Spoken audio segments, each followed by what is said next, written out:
For the World Today, this is James O'Neill. President Trump expressed skepticism about reports of a near breakthrough in negotiations with Iran, warning that the United States could finish the job if talks fail. Speaking during a cabinet meeting, President Trump said Iran wants a deal, but the United States is not yet satisfied with the negotiations. He also claimed Iran's naval and air capabilities had been heavily damaged during the conflict. Reports from Iranian media suggested a proposed framework could involve restoring commercial shipping through the Strait of Hormuz and lifting the U.S. naval blockade, but the White House rejected those reports as false and described them as a fabrication. President Trump said the United States is not currently considering sanctions relief for Iran, despite ongoing negotiations aimed at reaching a broader peace agreement. President Trump said frozen Iranian assets would remain under U.S. control unless Iran demonstrates continued compliance and behaves properly. His remarks appeared to contradict earlier statements from Iranian officials who said a proposed memorandum of understanding could include lifting sanctions, ending hostilities, and removing the U.S. blockade of Iranian ports. The comments highlighted continuing disagreements as negotiations between Washington and Tehran remain unresolved. You have other options available to you if that doesn't work.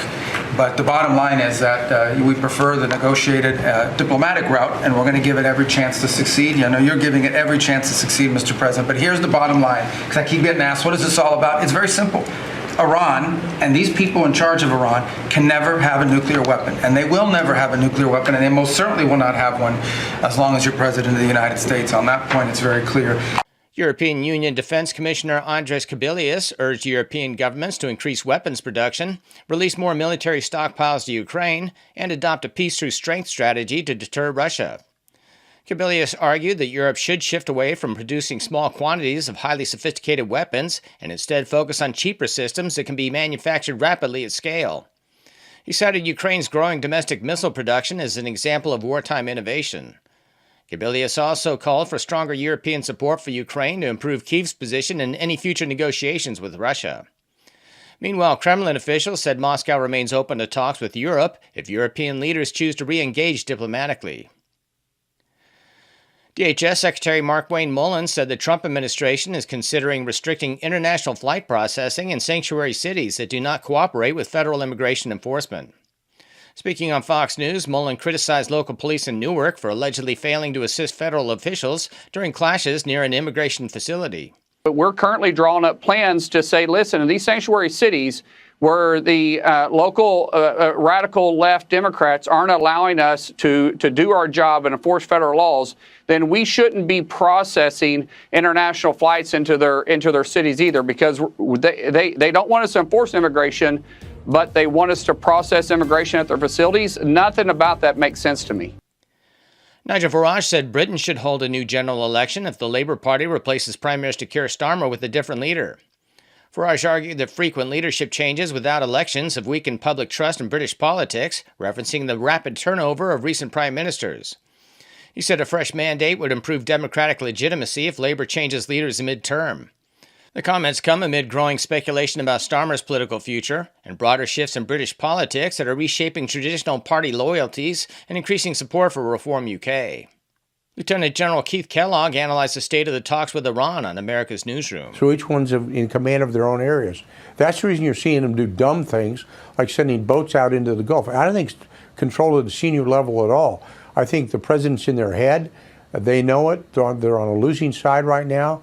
And I'm one of those who keeps pushing for, the only way you can get it is changing for a theocratic leadership. This has been James O'Neill for The World Today. Now the protagonists.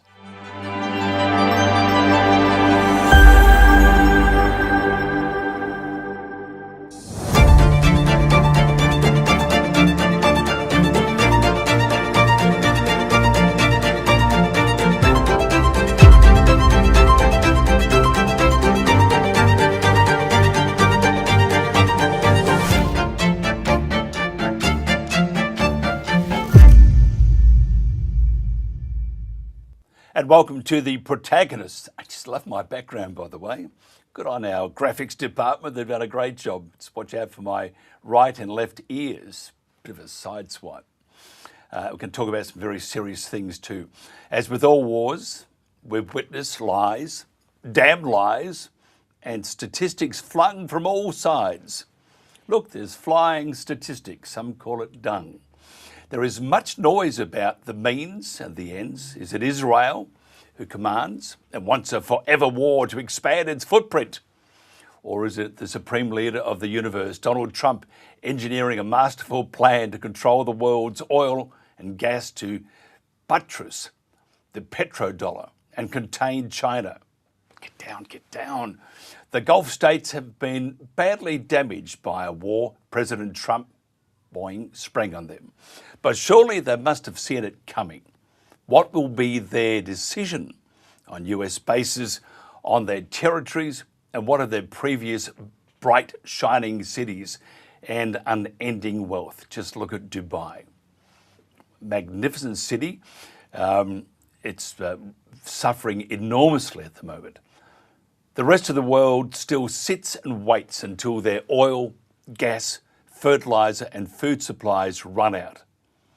Which economies will collapse and which will survive and prosper? When does fury and condemnation begin if no deal can be struck? Strike that. Sign that deal now, otherwise I'll bomb you. Oh, well, I'll still bomb you anyway, but just sign it, please. We're running out of ammunition. Will Israel be just reined in for once and for all? I don't think so. Will America be great again? Or will we see who holds the trump card?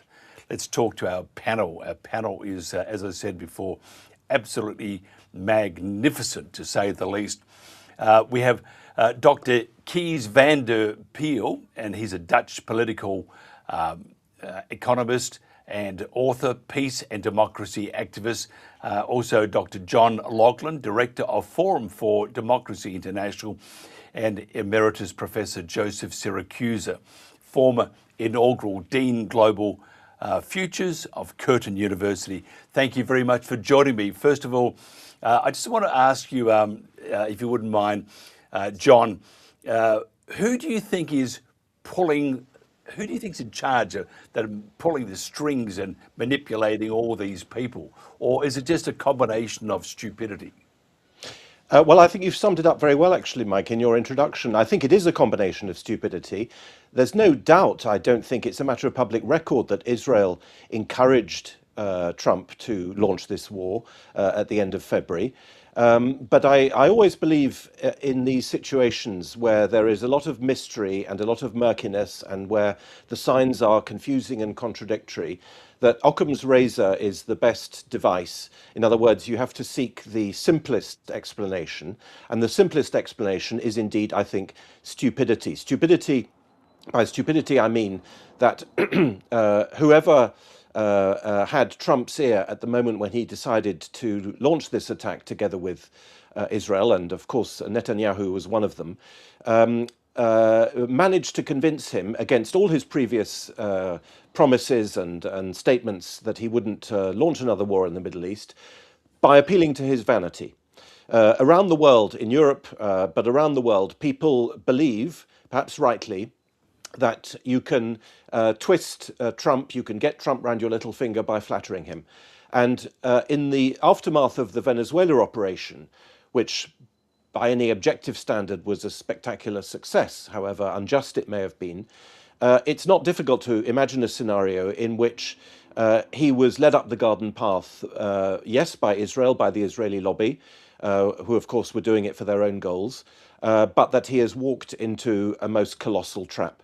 You outlined in your introduction, Mike, a number of goals. Is it to save the petrodollar? Is it 4D chess? Is it this? Is it that? Yes, those were all the goals. I'm sure they are the goals. Trump is very aware of the danger to the petrodollar. He's mentioned it in statements before.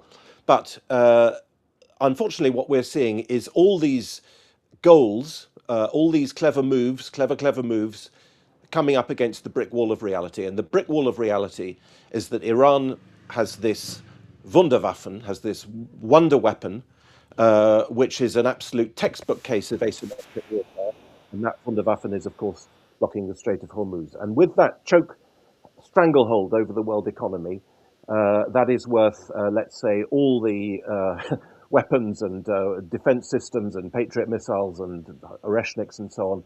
It's worth more than all of those things put together. Dr. Kees van der Peel, could you just tell me your thoughts? Who do you think is is the puppet master? Is there a puppet master? I said before, is it a combination of slipperiness and stupidity? Well, I actually think that we haven't fully understood the meaning of and the consequences of the collapse of communism in Europe, because that led to a downgrading of the role of Europe in the Atlantic equation. So the post-war Euro-Atlantic bloc that led the West after the 1990s slipped into a different mode, and that was an Atlantic Zionism. So you can say we shouldn't judge Israel as the sole source of that social force, because just as we don't judge the Catholic Church by the size of Vatican City, we must see the real meaning of what is Atlantic Zionism, which is stronger in the United States than in Israel itself, almost, simply in a quantitative terms. And it's this class bloc which has led the United States to fight Israel's wars, the so-called war on terror. And there was only one big state left, and that was Iran, on the list originally drawn up after 9/11. And they've now attacked Iran, of course, on the pretext of its nuclear weapon and so on and so forth. So I think part of the growth, the class formation that led to this Atlantic Zionism was the Epstein operation, because Epstein was not just a blackmailer, but he was also a very important middleman in the formation of transatlantic Israeli companies that became active in the 1990s. There's a lot to be said there, but Epstein got a number of top politicians and businessmen on his list and on camera, which allowed people like Netanyahu, who was also, and especially Ehud Barak in Israel, to basically play with, among other people, Donald Trump. Donald Trump is the most frequently mentioned name in the Epstein list.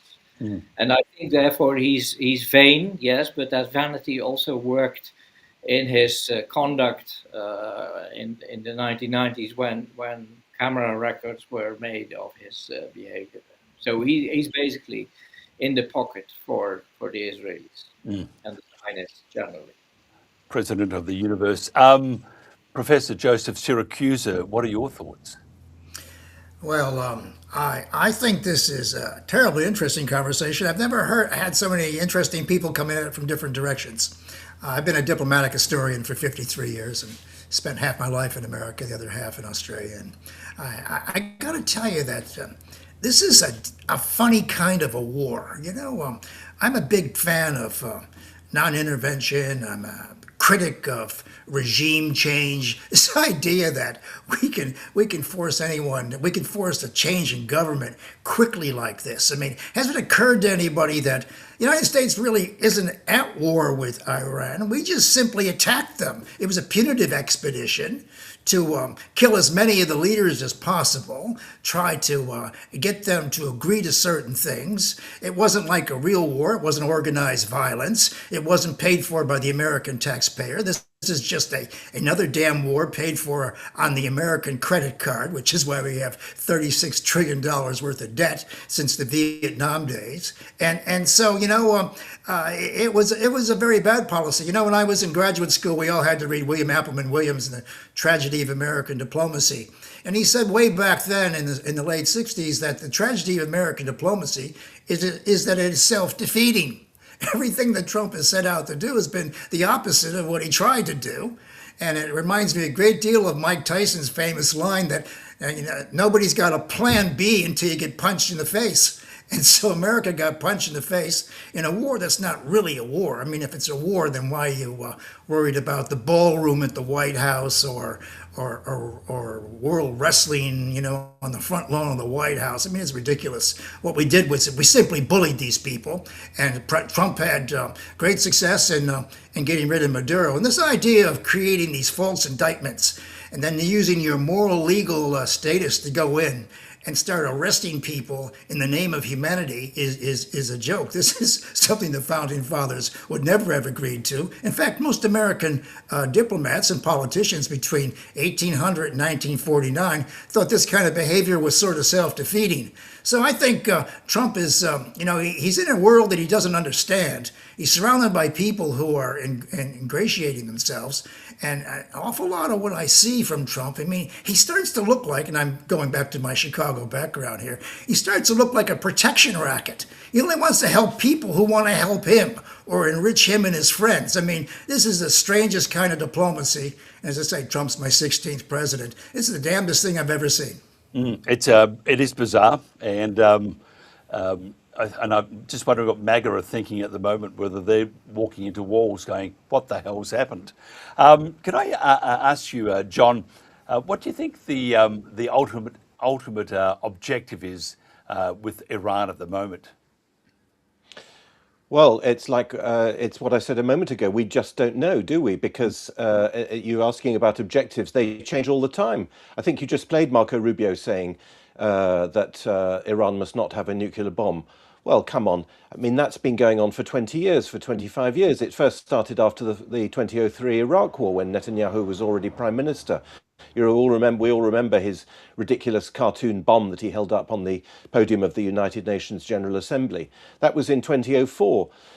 And, but if Rubio is saying now Iran must not have a bomb, well, you probably recall that about 6 weeks ago, after the initial stages of the war had clearly failed to provoke regime change, Marco Rubio said, here are our objectives, write them down. People say we don't have objectives.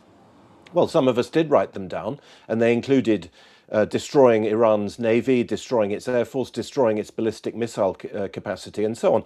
All those objectives have been abandoned, at least we haven't heard of them recently. Plus, of course, the objective of regime change, which was the initial goal. So I think the objective now, to be perfectly frank, is to get out of the mess that they have got themselves into, including, above all, the Strait of Hormuz, because again, I'm not saying anything anybody doesn't know, either on the panel or listening to us. The chokehold over the export of oil from the Gulf and other things is catastrophic. It's catastrophic. Energy commentators are saying now that even if it was open tomorrow, the consequences are going to be catastrophic. Reserves have been run down all over the world. The oil price is over $100 a barrel and may not return to anything like normal, precisely because of the huge shortages that have been created in these, whatever it is now, 2 months. So I think that their objectives now are simply to get out of the mess that they've got themselves into. But right now, to use Donald Trump's own expression, it seems to me that the Iranians hold all the cards. Can I ask Dr. Kays Vanderpeel this question? What about the impact? What do you think the impact? Because already we see and Trump's talking about bombing Oman, but we see all the other Arab states there, Arab countries, and you can see that there's a gathering of the mind, and the mind aren't going to invite Donald Trump. If they, as Iran would like, if the Americans are not welcome in that particular part of the world, what does it do to Trump? What does it do to the world? And what does it do to just basically the lay of the land? Well, as everybody's saying, American hegemony is going down, but I personally would rather phrase it as I just did, that the Euro-Atlantic bloc is disintegrating and being replaced by an Atlantic Zionist bloc. But that's a very unstable formation. It also goes hand in hand with changes in the particular social system that we have. You know, I grew up in mass production society, the welfare state, of course, also the Cold War, etc. Things were cheap and readily available. We've passed through a phase of financialization, and now we can see that this Atlantic Zionist phase is coincident with a control society, because after 2008 and the financial collapse then, we moved into a society that is more and more dependent on extreme control. So we're all controlled, and those who don't walk the line are actually excluded in brutal ways that are completely extra legal. Think of the journalists who from one day to the next lose their bank account. And you can't survive these days without making some payments from time to time. That sort of thing. So we have a system in which any individual dissenter is liable to being to maximum punishment. You know, in our part of the world, short of the death penalty. But basically, you're socially excluded to such an extent that you don't exist anymore, and that is something we haven't fully taken in, I guess. Just that we haven't fully taken in who rules the roost now, and that's not Netanyahu, because after Netanyahu is gone, it turns out that 93% or so of Israelis actually support his line. And this is the most brutal genocide that we've ever seen since World War II. Yeah, I would totally agree with you there, and I think it's appalling. Joseph, what about the impact on Trump's polling? It's not all that squizzy, although he would tell you different. And what about the midterms? Will there be any Republicans left? Well, Trump will hold his base. I mean, they are very loyal. I mean, there's no place else for them to go. Keep in mind that this is not Trump's following. They found him when he went to the White House in 2016. For the last 20, 25 years, Pew Research has shown that the majority of Americans believe that Washington cannot and will not do the right thing. Americans have given up on Washington.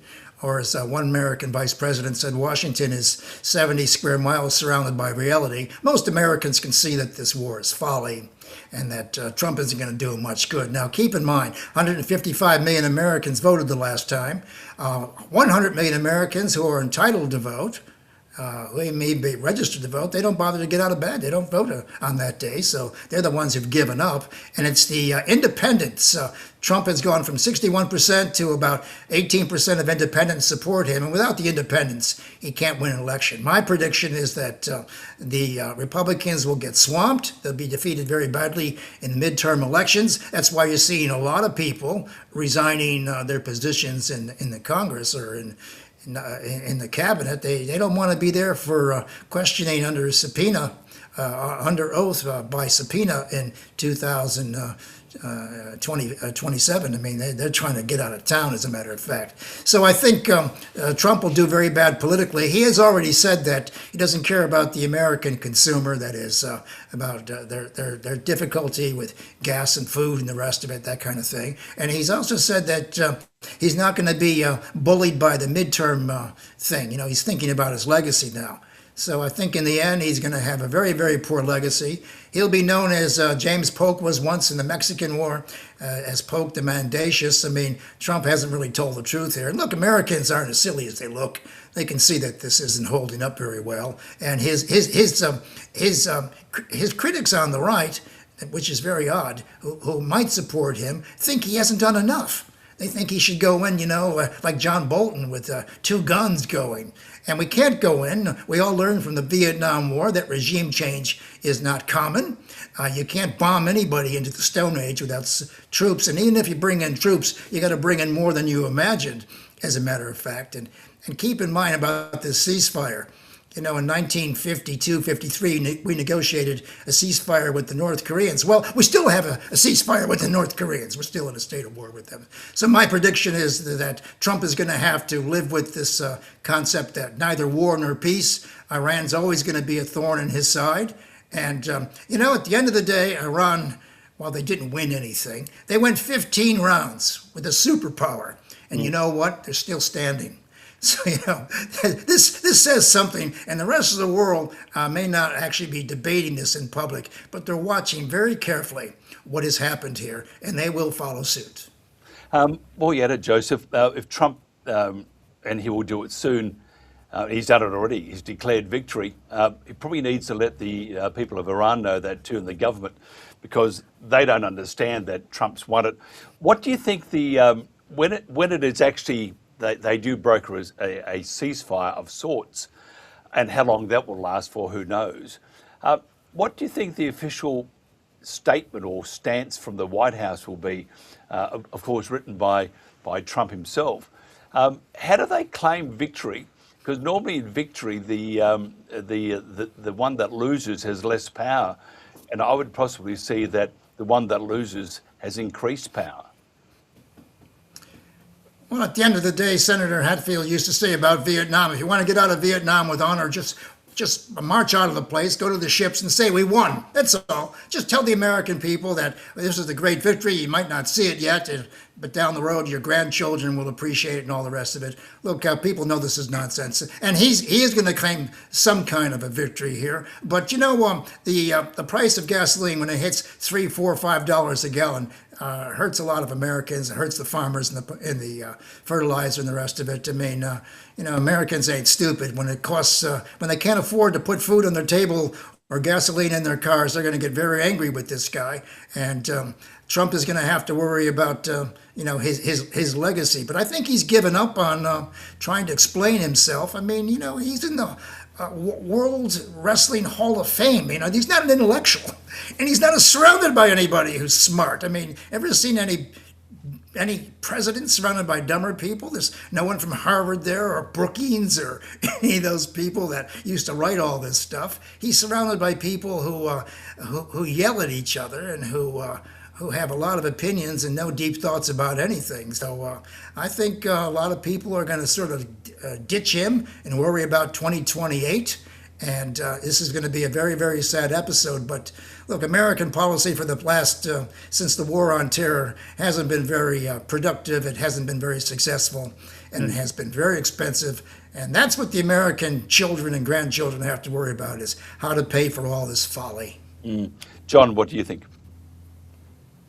I also agree with what Professor van der Pijl said. I think that, yes, at the time of the end of communism, yes, I like the notion of an Anglo-Zionist structure. That's a good one. I hadn't heard that one before.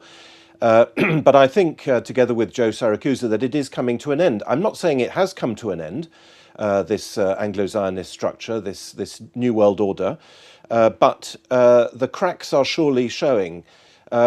On Israel, I'm not sure what long-standing critics of Israel think about this, but I personally believe that there has been a sea change recently since the Gaza operation. I think that many people who were either indifferent or possibly even supportive of Israel and who were hostile to Islam and Muslim countries generally, I think many people, the scales have fallen from their eyes. And I think that Israel and therefore its American backer have lost moral standing on a scale that they probably don't understand. And I believe that's a very, very major sea change. And then in the world of reality, we mentioned the petrodollar a moment ago. So the petrodollar is also crumbling. And that, of course, is a basis of American power. It's one of the key bases of American power and has been since 1945.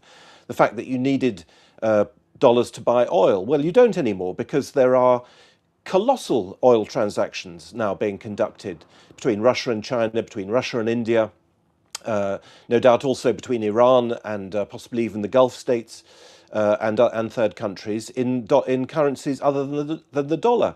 And Trump himself once said that to lose the dollar, to lose the primacy of the dollar, would be like losing a war. Yeah, that's exactly right. That's exactly what it is. So I think it's like bankruptcy. It comes very, very slowly, and then when it happens very fast. So it hasn't happened yet.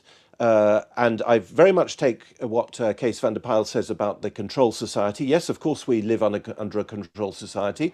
We're a long way from escaping from that. On the contrary, I think the control society is getting worse.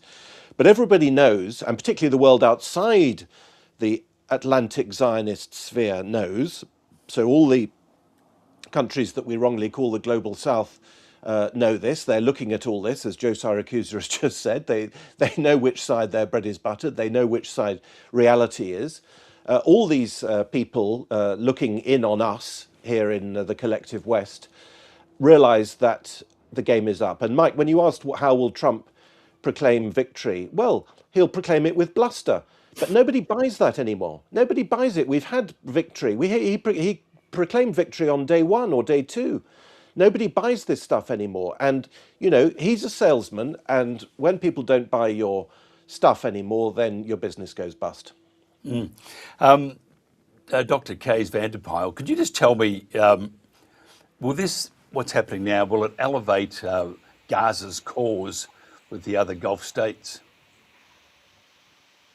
I'm afraid that the other Gulf states are not very interested in what happens to the people in Gaza.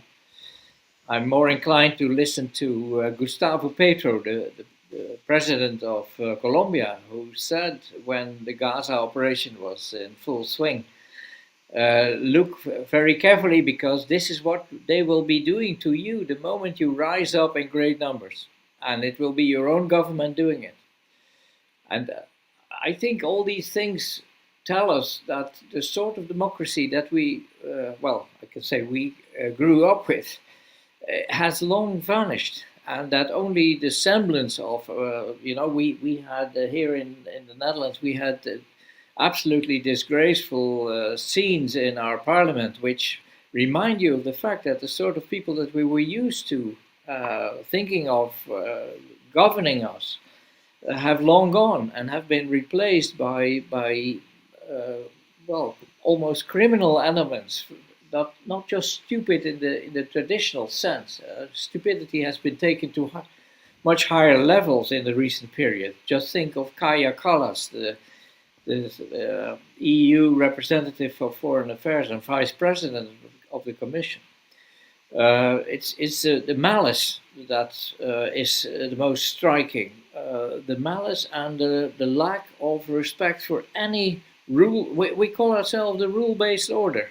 Just think, let that sink in. The rule-based order is breaking all possible rules that you can imagine today, both in warfare and, as Joe said, there isn't even a war. It's a punitive operation.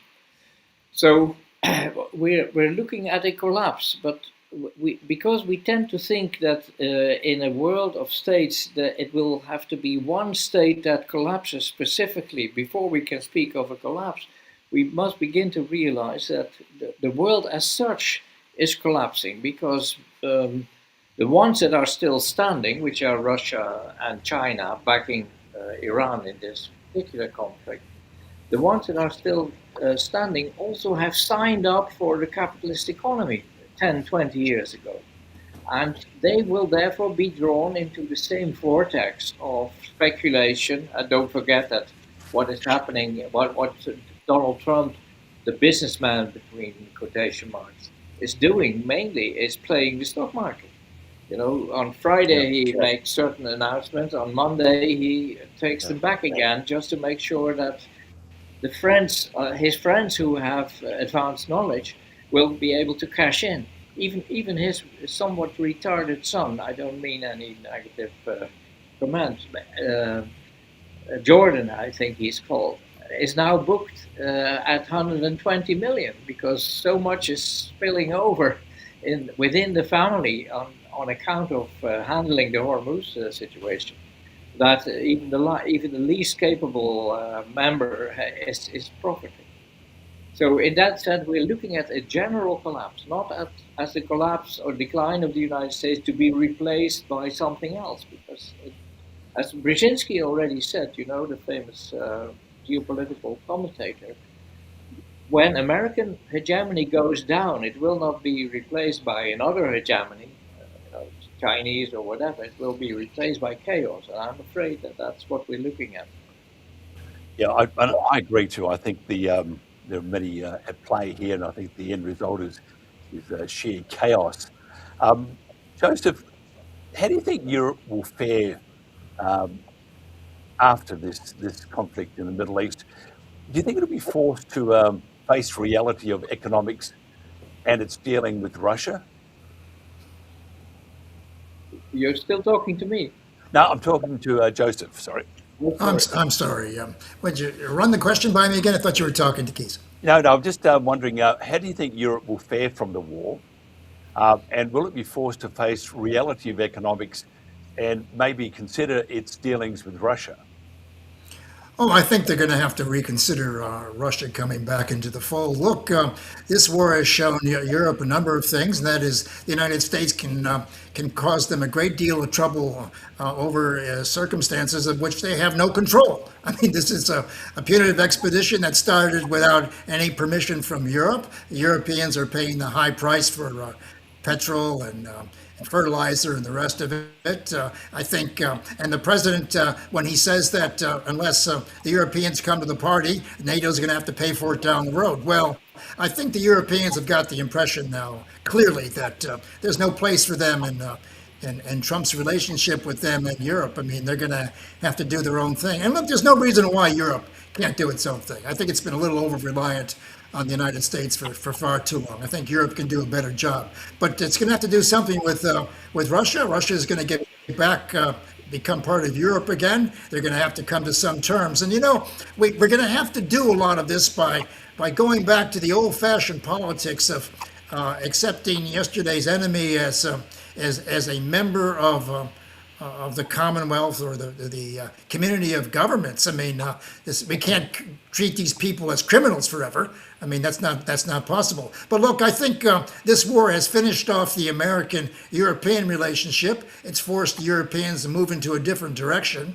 And any European who claims now to count on the United States to come to them in a moment of peril, I think they'd have a tough time explaining that to anybody, certainly to the Trump administration. So I think NATO, like CENTO, like CETO, has probably outlived its usefulness. Something else will replace it. But look, I'm always hopeful. I believe in the glass half full. Maybe something good will come out of all this.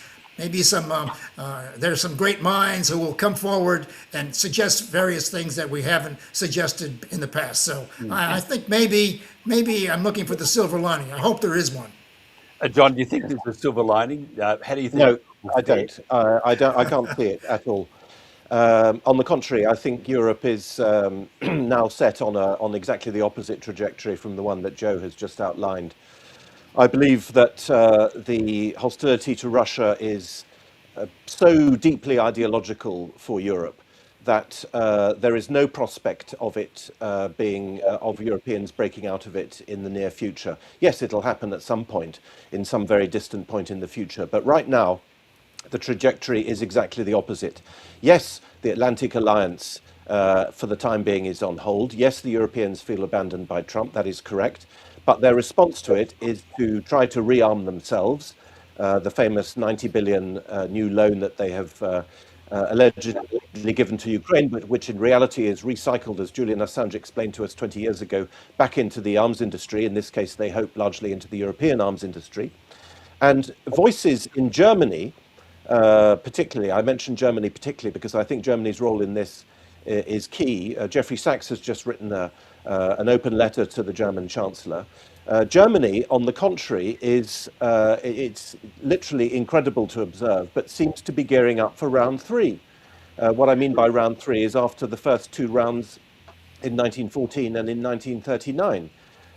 I believe that there is a genuine conviction in German circles, no doubt not unanimous, but high up in German government circles, that their problem in the previous two conflicts was that they didn't have the backing of France and Britain and other European countries. And they ended up losing in those two wars because they had to fight on two fronts. And now they think they won't have to fight on two fronts because Britain, France and the rest of the world backs them up. And, we're hearing absolutely incredible stuff coming out of Germany. There's a CDU member of the Bundestag who wrote last week in the newspaper that there had to be unconditional capitulation, bedingungslose Kapitulation, which was what the Allies, of course, obtained from Nazi Germany in 1945. There had to be a Stunde Null, a 0 hour for Russia. This kind of extremist talk is now surfacing in Germany. Okay, maybe it won't come to that. Maybe the German tanks won't be rolling into Russia anytime soon. But the mindset in Germany, and Germany, after all, is probably the most important country in Europe after Russia. The mindset, I believe, is travelling in that direction, and so I'm afraid I don't see any prospect whatever of Russia being brought back into the European family by the Europeans in any close future date. I'm sorry to say that. Dr. Kees van der Pijl, can you tell me what your thoughts are on the Gulf states' position with regards to the bases of the US? We see that Donald Trump he's said he's decided to threaten Oman, and he'll threaten everybody if he decides to, and then he'll forget that he's done it the next day, probably, and then do it to someone else. But he's threatening of Oman and other entities in the Middle East.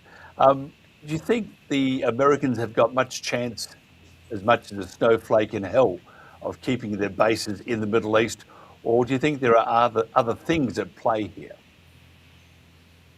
Well, the bases are already gone, and the Iranians are very glad that they were able to eliminate radar installations that were in Kuwait and Saudi Arabia and UAE, because now it's raining again in Iran. Don't forget that the radars were used for over many years for the HARP system, which is a weather influencing system.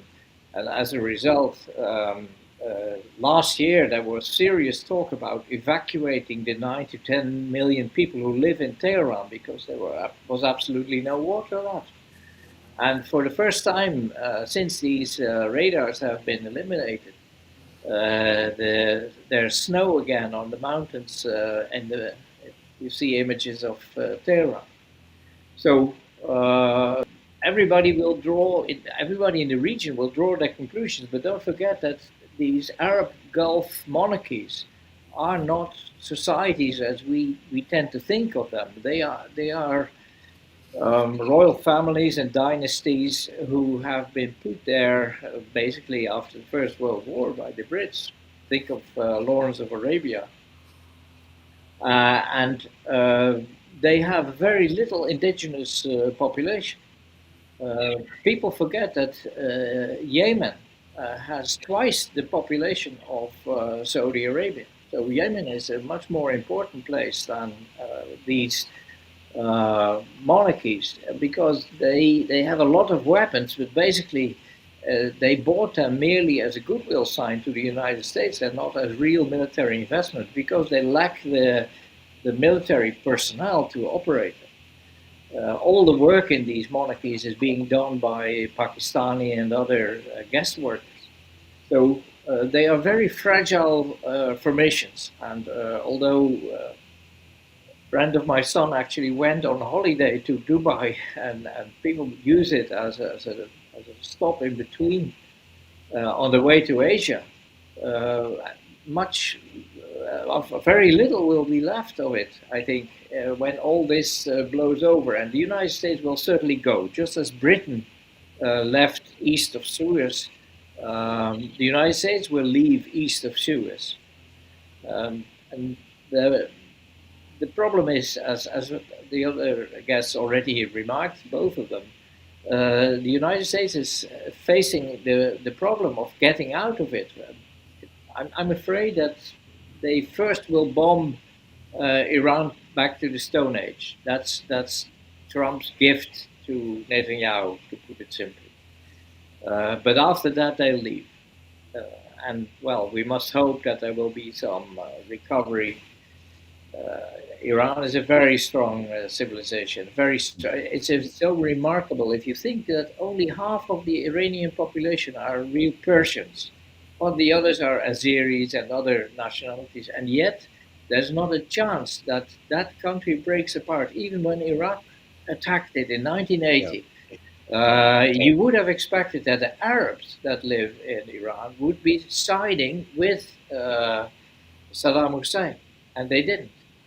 And today, the Azeris don't defect, the Kurds don't defect, although Trump thought that by arming them he would start a civil war. It didn't work. Somehow there's a very strong sense of community among these different components of the Iranian society. And that makes them completely invincible. I think even if they must expect, I fear, terrible degradations of the type that Israel is now applying to southern Lebanon, actually middle Lebanon. John, what do you think? I think that's a wonderful analysis. I love the remarks you've made about the Middle East. The image came to mind. It's a bit of a corny one, but American power is a castle built on sand. And the city of Dubai, which you've mentioned, of course, symbolizes, doesn't it, and embodies all the trends that you've outlined. What I mean by that is that it's a sort of fantasy land. It's a sort of Disney World. It's built out of this financialized globalist world that's grown up in the last 30 years. But yes, the bases have been destroyed. That is a very major development, and it's one of the many aspects of reality with which the Americans are confronted. And it may not be admitted in the American public discourse, but the destruction of those bases in Bahrain and Qatar and all the rest of it is surely the reason why, after only a few weeks into the conflict, America started to beg for a ceasefire, precisely because it saw that its bases in that region had been destroyed or neutralized. So this is an example of, as what I said earlier, about the bluster, Trump's bluster, coming up against the brick wall of reality. And that's where they are now. Joseph, would you like to add to that? Yeah, I'd like to use my crystal ball here, if I may. I think the political and military architecture of the Gulf states will be changed forever. I think they put all their money, all their chips on the United States, and in the crunch, when the United States had to do something for them, it did something for Israel first. It got involved with a very strong neighbor of theirs who has been punishing them ever since. So I doubt they're going down that way. And also I see, when this is over, when the Americans have gone, I see the Pakistanis, the Turks, and maybe the Iranians forming a different kind of pro-Palestinian crowd. They'll have their own links and they'll be pushing their own weight in the area. So I think we're going to have some major changes in this neck of the woods. Also, I think the South Koreans and the Japanese have been looking at this. I think this is just enough to push them over the edge to get their own nuclear weapons, because the United States cannot be trusted. And let me say this too, and I've had this impression from following the Gulf War, the Ukraine war, like everybody else. I think that tactical nuclear wars can be fought and they can be won. I think we've been modernizing since the 1950s. You can use these things to get rid of airports and parts of cities and without radiating the whole area. I think a lot of people will be looking for what the Americans had during the Cold War and what America's enemies are looking for now. That is the great equalizer. I think a lot of things are going to go haywire in the world of nuclear arms control. We're going to have people going in different directions. So I think this war is going to have repercussions and consequences far beyond what we see on our television screens. Can I ask you also, Joseph, do you think the Board of Peace, I won't laugh here, but do you think that also has a snowflake's chance in hell of succeeding? Well, when I heard about the Board of Peace, and once again, we go back to this analogy of Trump administration is just a racket, protection racket. I kept thinking of P.T. Barnum's famous line about there's a sucker born every minute. Nobody could possibly believe that the Board of Peace has any interest in peace or bringing the Palestinian people rest and prosperity. I mean, that ain't going to happen. That was sort of an afterthought. I'm sure that was worked out on a napkin somewhere in Mar-a-Lago, and it has no substantial basis for working. Okay, so what do you think? Do you think the Board of Peace has got a chance, or do you think it's through to the keeper, as we would say in Australia? Although even the greatest joke has a serious side, and this is a big joke, of course. The fact that Tony Blair is there, which is one of the most morally corrupt people I can imagine of the recent period. And still, there was something that struck me, and that was that the president of Kazakhstan was a member of the Board of Peace. Now, I must honestly say that I don't know much more than that, but I'm a bit concerned about how Russia these days is losing more and more of its former Soviet fellow um, provinces, maybe the best word, now turned into independent states. I mean, if Kazakhstan is willing to participate in the Board of Peace, which is a joke and nothing to do with peace, I don't have to explain that in this company. And you look at what's happening in Armenia now. Don't forget that Marco Rubio was on the plane and landing in Yerevan to express his support for the current pro-Western, anti-Russian president of Armenia. I mean, Armenia is a country where Russia has a military base. It has 5,000 man troops. There are many reasons why Russia cannot let go of Armenia, because Armenia is also part of several post-Soviet organizations in the region.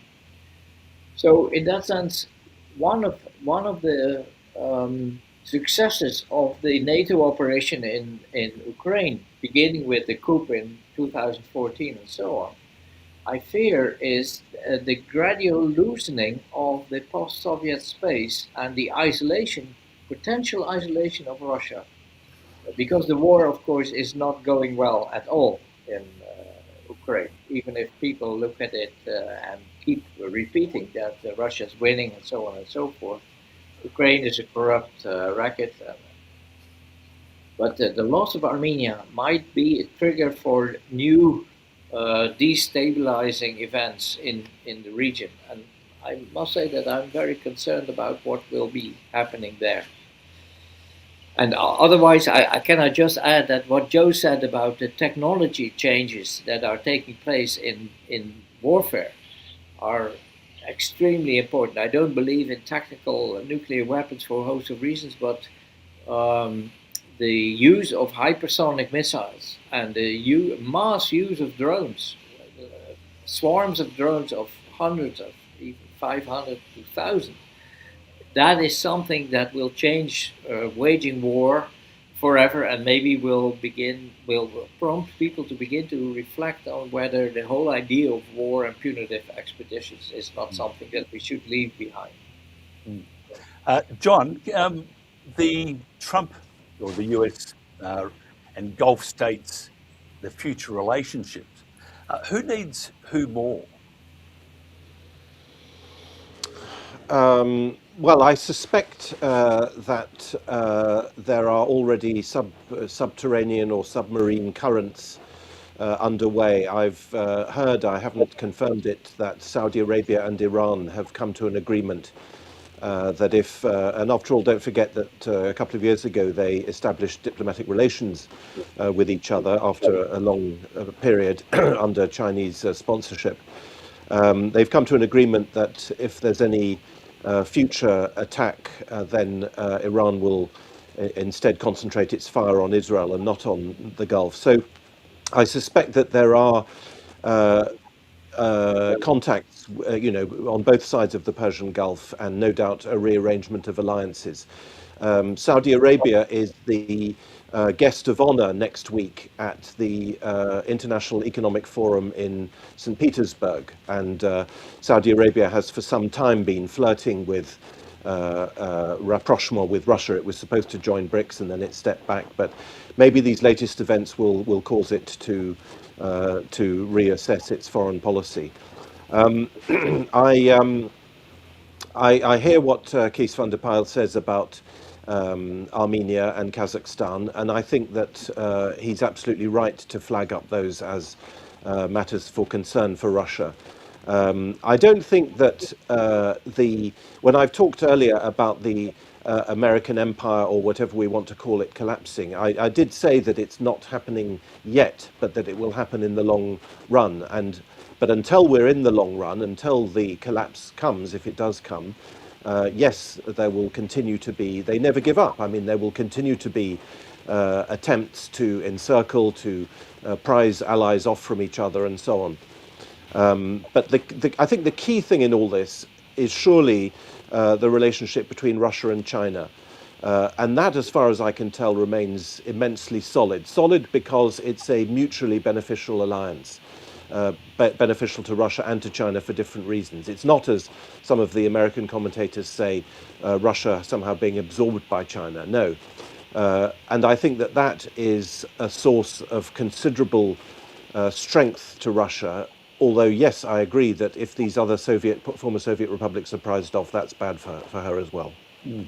Joseph Siracusa, how is the relationship between Russia, China, and even the US? Has it, how has the conflict in the Middle East altered the playing field a bit? Well, I think the Chinese are sitting back, trying to look like good citizens. They've been very constructive about Ukraine and about the Middle East. They've offered their services. I think we should take them up from time to time. I don't think the Russians and the Chinese are going to get in bed together for very long. I don't think they trust each other. There's still a 6,000-mile border between the two of them. And at the end of the day, even in the 1960s, they didn't really trust each other. So I think they'll use each other as much as they can. I think Americans now are going to, of course, particularly those in Washington, who've been identifying China as the next enemy of the United States, followed by Russia as the second greatest threat. They may have to rethink this thing through. China's not interested in getting in a war with the United States. There's never going to be a war over Taiwan. The United States is never going to risk New York City for Taipei, and Beijing is never going to, Xi's never going to risk Beijing for Taipei. That's never going to happen. Might be a problem with the South China Sea and that kind of thing with freedom of navigation. So I think the Russians and the Chinese will try to use each other as much as they can while the Americans are struggling. And look, I can't wait for the American empire to end. I mean, this American empire took my generation, the Vietnam generation, and they drove them into a war we did not want, we could never win, and we were just treated like fodder, cannon fodder. So, I mean, I can't wait for this so-called thing. And for Americans to concentrate on America. I like the idea of a multi-polar world. I like the idea of the balance. This idea of the superpowers. I even got to meet Bill Fox, the guy who coined the phrase, guy from Colombia. And in the beginning, he said he thought the superpowers would be Britain, the United States, and Russia. So at the end of the day, it was just the United States and Russia. And I'll tell you what, this idea that the United States has been a superpower or a unipower after 1991, it's a bit of a construct, academic construct. I mean, the United States hasn't got anybody to do what they wanted them to do.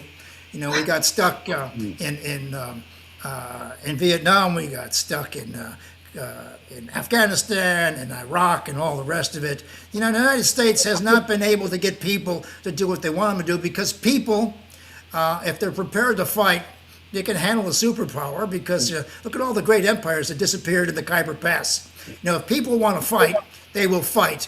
And the American empire has been very, very slow on the uptake about sending foreign legions into strange places because Americans can't handle the large loss of life, Donald Trump is not the kind of president who's going to greet all those body bags at an Air Force base. He's not that kind of a guy. He doesn't want to do that kind of thing.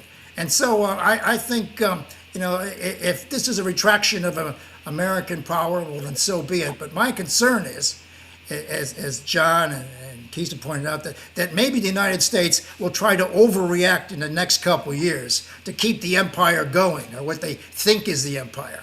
But this idea, when Trump says Americans, they'll do whatever they have to do to keep Iran from delivering a nuclear weapon. I thought we heard that last year when he bombed the hell out of Iran with those B-2 bombers. I mean, I heard the same story then. Iran's not going to do it, and the president's talking about forever. make sure that Iran will never or forever has a nuclear weapon. What world does he live in? You know, even if you took away their bombs and their fuel, they still have the knowledge to do it. And if you didn't have the knowledge to do it, you can buy it from some Pakistani AQ Khan outfit that still has nuclear weapons on the shelf. I mean, you can do this anytime you wanted to do. So this idea that we're doing all this for humanity is sort of a farce. I mean, Trump did it for himself. And I'm afraid by the time this show is over in the next couple of weeks, we're going to be talking about what happened in Cuba, because this president is determined to commit American forces to the liberation of Cuba. And let me tell you from my own study of the Spanish-American War, when the rebels start to fight American forces, they're pretty good at it, as a matter of fact. Can you, because you got the American twang, so I'm going to pick on you here. When was the last war that the Americans won? They start a lot, but I just want to know, because I'm researching my internet here, and I can't find one. So can you just Grenada. Well, yeah, we beat Grenada, you know. Grenada, sorry, Grenada, yeah. That was a massive. Yeah, Grenada. Yeah, Yes, well, we lost a lot of troops there anyway. Look, Americans have very little to show since 1945. You know, they haven't got a lot of big runs on the board. And every American president who tried to get into a war, whether it was Korea, whether it was Nixon or Lyndon Johnson, and then George W. Bush, they became very unpopular because of these wars. Americans don't want to go to war with everybody, as a matter of fact. I mean, it doesn't solve our problems. We're worried about other things. America has social ills. You know, as Bernie Sanders, God love him, he likes to say that 70% of Americans live from paycheck to paycheck. Half of them don't have medical services. We have terrible conditions in America. And I'd like to see the military-industrial complex just sort of deflect for a little while and solve some of America's problems. But look, if this is the cost of our empire, then it can't happen soon enough for me. So we've ascertained, we all know that America loves to start the war. I mean, start it, they fight it. How do we finish it? I mean, anyway, that's the next thing that West Point will be teaching their generals to do, how to finish a war. And they keep using, as I hear the horn in the car, hopefully it's not honky. Hopefully it's not your Uber, John. Honky. No, it's not. It's just some traffic. Yeah, tell them to shut up. But I'm just thinking, though, the Americans need to actually work out how to finish a war. As final question to the three of you, because at the moment we have the Middle East. Joseph mentioned Cuba, and Cuba is going to be very interesting. I think that could develop into something very, very ugly. Yet another one, though, that the Americans will lose. I don't mean to be rude, but they will lose it. What do you think, Case, about Cuba? Do you think there's going to be a stoush? And when do you think, as part two to that one, when do you think the Americans will stop wanting to attack everybody? Well, not during Trump's time, because he is surrounded by people. Rubio actually wants to become president of Cuba, unless that's a joke. And there's, of course, a very powerful exile community in Miami, just in the area where Trump resides. Now, I feel very sad about the prospect, because Cuba has a very old army. I mean, its military equipment is very much outdated and will stand no chance. In one sign, and there I stop. One sign of the malice of the current American people in power was that when an American delegation arrived in Havana, I think a week ago, to discuss matters of common interest, as they say. They brought with them a paramilitary guy who was also involved in using a new type of weapon to destroy the Cuban guards of Maduro before they abducted him. And now he's in a cell of 2 by 3 meters. So they brought that guy to show this is a sort of equipment that we can use to simply blow you up to pieces, because as you will recall, the Cuban guards were brought home. I mean, their remains in small boxes because their bodies no longer existed as a result of this operation. Now, that's a sort of malicious imperialist criminality that we see here, and you can only imagine what will happen to Cuba when they go in, and they are ready to do that. It can happen any day now. John, final thoughts on that? It's always an uplift. Yeah, I share that analysis. I visited Tehran about just under 20 years ago, and I remember a very intelligent Iranian commentator saying to me that the Americans always create a new drama, a new scandal, a new crisis to hide the previous ones that they haven't been able to resolve. And this scenario of yet another war, just as the Iran war may have been launched also to cover up the Epstein files.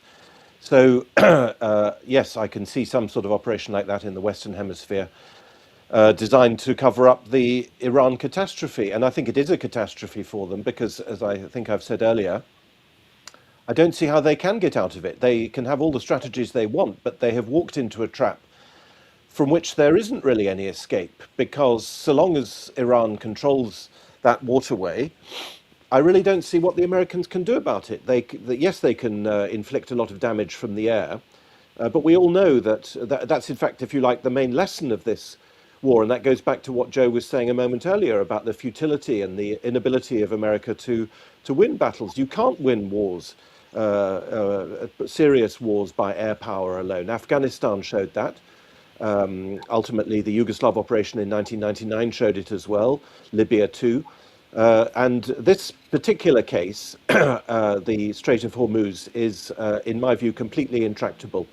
And it's impossible to see how they can get out of it without a massive loss of face. So maybe Trump can pull that off with the bluster I've referred to, but it seems to me to be very difficult. And so in that scenario, yes, a further crisis to hide the previous ones, I'm afraid, is no doubt on the cards. Yep, and I was just thinking, I went to Key West a while back, and that big concrete public thing. I wonder if they'll use that as a military base there, using that as a point of no return. Joseph, just finally, your thoughts on what we've been talking about. If there is a war with Cuba, where do you see how do you see this developing? I see other nations being brought into this quite quickly. How do you see this? Well, I think a lot of the Latin American nations would like to get involved in bringing this war to a close before it even starts. As a matter of fact, they don't want this to spill over. And that Cuban community in Florida and other places is a very powerful determinant about this regime going forward. You're right about Rubio pushing this because it's in his DNA to get rid of this regime. Americans have been obsessed with Cuba since 1962. They've been obsessed with Iran since 1979. America has a number of these obsessions that they try to exercise with war, but it doesn't work at the end of the day, because at the end of the day, you have to come to terms with your neighbors. This idea of punishing Cubans because of some quarrel they had in 1962 sounds ridiculous to me. And the same thing with the Persians and the Iranians and the rest of it. I mean, it seems like America should have learned something from this, but we seem to have learned nothing. And I think the problem is, and I just want to say this, is that I think the problem is that the IQ in the Oval Office has declined sharply since Richard Nixon. Nixon got caught with Watergate. That is, he didn't do Watergate, but he tried to cover it up. And then Jimmy Carter came out of nowhere and did nothing in particular except make a mess. And then we had Bill Clinton, who got caught with his pants down. And so I think a lot of Wall Street just regards, and a lot of Americans regard what goes on in the Oval Office as a soap opera. They don't take it seriously. We don't have a lot of serious people in the Oval Office, and now we've got, and I'm going to use John's quote. Great quote. I saw one of your videos the other day about the lunatics have taken over the asylum. That's how I feel about the White House right now. The lunatics are in charge. Yep, it's. I think Australia is safe from being attacked by Trump because they have no idea what we're saying. We sound funny. We don't move our lips. But once they work out that we speak English, we're in trouble. Look, it's been a pleasure. Thank you so much, Dr. Kees van der Pijl. If somebody wants to find out more about you, how do they do that? Well, to wait a few more weeks and then my book, Israel and 9/11, will come out. I can't wait for that one. Put me on the list for that, please. John, if somebody wants to find out more about Yeah, you. thank you. My main platform is Forum for Democracy International, fvdinternational.com, and on X, fvd_intl. And Emeritus Professor Joseph Siracusa, how do they find out more about you? Just type my name into the World Wide Web and next to Amazon. I've had a very nice career. I've had 54 books and 45 PhD students. So it's all out there for everybody to see. Fantastic. I have got nothing like that. So anyway, I'll go home and just sulk. Thank you very much for being part of the Protagonists. And thank you to our audience too. We're absolutely fascinating. I said this to John last time. I feel like I'm in class, and what I'm learning is just absolutely amazing. To share this space with the guests that we have is just second to none. Catch you tomorrow for another episode of The Protagonists. This is The World Today.